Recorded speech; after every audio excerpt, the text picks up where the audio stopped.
So Mahalia Jackson, born October 26, 1911 in Louisiana, as you can see, New Orleans.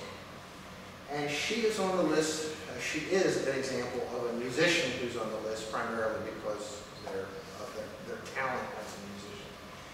1927, she moved to Chicago and began singing in the Greater Salem Baptist Church Choir. So it's amazing how many black female singers came out of the church, came out of singing gospel music.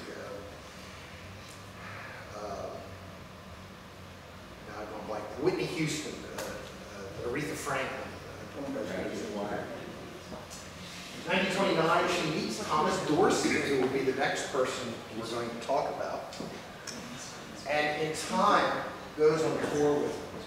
And Thomas Dorsey writes this little song called "Take My Hand, Precious Lord." And while I realize many of you have expressed to me that Amazing Grace is your favorite hymn of all time, I probably know an equal number of people who think "Take My Hand, Precious Lord" is their favorite hymn of all time. And that kind of becomes her signature piece. So that happens in 1929. And, you know, for the next 50 years, every concert she ever gave, she has to sing Take My Hand, Precious Lord. 1931, she records her first single called "You Better Run, Run, Run." And one thing that I got to be careful about this, because I don't want to criticize somebody for having some secular hits as well as religious ones, but I do have to tip my hat to her because everything she did was Christian music. She never did any secular music. 1937, records several songs for Decca. 1948, has a huge hit with Move On Up a Little Higher on Apollo. 1950, the first gospel singer to perform at Carnegie Hall in New York City. So you start to see a little bit of a change. You know, Carnegie Hall is what the classical musicians, opera singers, and that sort of thing. And now, of course, Mahalia Jackson, as a singer, could beat the pants off of just about any opera singer, no matter how good they are, just in terms of her voice. But the style of music was still suspect at that time, so it was a big deal when she appeared in Carnegie Hall. By 1954, she's already considered the world's greatest gospel singer, and they released an album called "The World's Greatest Gospel Singer." So she's already kind of on top there. Do you think she had a hand in naming that? Well, as I have found writing books, because most of the books I self-publish, but I've had 3 now that I've done through a publisher. You as the author, if you're going through a publisher, you have 0 input to what the name of the book is. 1961, we now get into the part of her resume, which is kind of legendary, and that very few people can meet. 1961, she is asked to sing at John Kennedy's inaugural ball. 1963, she sings at Martin Luther King's March on Washington, which is where King gave his "I Have a Dream" speech. 1964, I thought this was cool. She sings at the World's Fair, and a young preacher named Al Sharpton appears with her on stage. I thought that was so cool. A young preacher named Al Sharpton.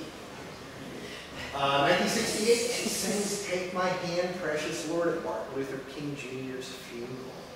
I mean, wow. January 27, 1972, she dies in Evergreen Park, Illinois, of heart failure and diabetes. And Aretha Franklin sings "Precious Lord, Take My Hand" at her funeral. Wasn't that wonderful? Yeah. There's this direct line between Mahalia Jackson. Aretha Franklin was her apprentice. That's not the right word. Protege. Thank you. Aretha Franklin was Mahalia Jackson's protege. Whitney Houston was Aretha Franklin's protege. Isn't that amazing? To have those 3 singers, those 3 voices, and each one kind of passed it down to the other. I think it's absolutely amazing. Mother was a singer too. Whitney Houston. Pardon? Whitney Houston. 1978, she's inducted in the Gospel Music Association Gospel Music Hall of Fame.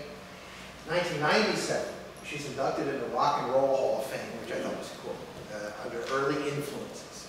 Hank Williams Sr., for example, was also in the Rock and Roll Hall of Fame. Not because he was a rock and roller, but because he was an earlier influence. July 15, 1998, the U.S. Postal Service issues a 32-cent stamp in her honor. There she is. Many people consider Mahalia Jackson to be the greatest gospel singer of all time. Again, gospel music encompasses a wide variety of styles. Some of you would probably say Elvis, some of you might say Johnny Cash. These represent very different styles from each other. She released about 30 albums during her career and had 12 gold singles. And again, keeping in mind, she never did secular music. She only did gospel music. The fact that she was that successful is really quite extraordinary. She won 6 Grammy Awards for her singing, because she writes. Here's somebody purely who's on the list because she's a musician.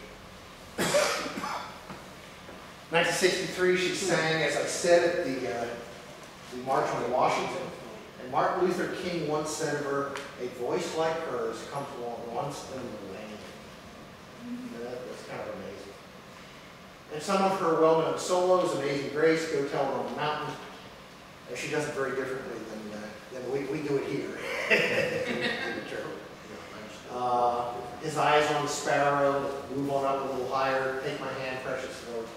We shall overcome, and what a friend we have in Jesus.